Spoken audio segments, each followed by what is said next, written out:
है वंशी क्षत्रिय राजकुमार परकुरंजय एक दिन वन में आखेट के लिए गए। उस गहन वन में घूमते हुए राजकुमार ने एक काले रंग के हिंसक पशु को देखा और बाण छोड़ दिया। पास जाने पर उन्होंने पाया कि अनजाने में उन्होंने हिंसक पशु का चर्म ओढ़े हुए एक मुनि को मार डाला है। अज्ञानवश हुए इस पापकर्म से राजकुमार मूर्छित हो गए। होश आने पर परकुरंजय ने सुविख्यात है वंशी राजाओं के पास जाकर इस दुर्घटना का यथावत वर्णन किया कि फल मूल का आहार करने वाले एक मुनि की हिंसा हो गई। यह सुनकर वे सभी क्षत्रिय मन ही मन बहुत दुखी हुए तथा यह पता लगाते हुए कि ये मुनि किनके पुत्र हैं, शीघ्र ही कश्यप नंदन अरिष्टनेमि के आश्रम पर पहुँचे। वहाँ नियम पूर्वक उत्तम व्रत का पालन करने वाले ऋषि को प्रणाम करके वे सब खड़े हो गए। जब ऋषि उनका सत्कार करने लगे तब उन्होंने कहा, हम अपने दूषित कर्म के कारण आपसे सत्कार पाने योग्य नहीं रह गए हैं। हमसे एक ब्राह्मण की हत्या हो गई है। ऋषि ने पूछा, आप लोगों से ब्राह्मण की हत्या कैसे हुई और वह मरा हुआ ब्राह्मण कहाँ है?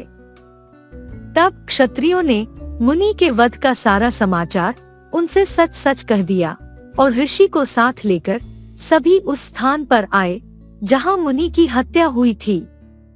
किंतु क्षत्रियों को वहां मरे हुए मुनि की लाश नहीं मिली। अपनी असावधानी के लिए उन्हें और भी ग्लानि हुई। वे सब लज्जित होकर इधर उधर उसकी खोज करने लगे। उनकी चेतना लुप्त सी हो गई। उन क्षत्रियों को अत्यंत दुखी देखकर ऋषि अरिष्टनेमि ने अपने पुत्र को बुलाया और बोले, परकुरंजय, तुमने जिसे मार डाला था वह यही ब्राह्मण तो नहीं है?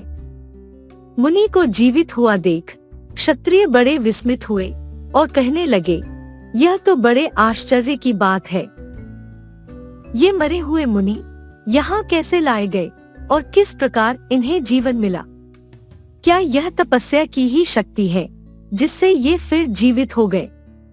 ब्राह्मण, हम सब यह रहस्य सुनना चाहते हैं। यदि हम सुनने योग्य हों तो कहिए। तब महर्षि ने उन क्षत्रियों से कहा, राजा, यह तपस्वी मेरा ही पुत्र है। हम लोगों पर मृत्यु का वश नहीं चलता, इसका कारण संक्षेप से बताता हूँ। हम शुद्ध आचार विचार से रहते हैं, आलस्य से रहित हैं, प्रतिदिन संध्योपासन के परायण रहते हैं, शुद्ध अन्न खाते हैं और शुद्ध रीति से न्याय पूर्वक धनोपार्जन करते हैं।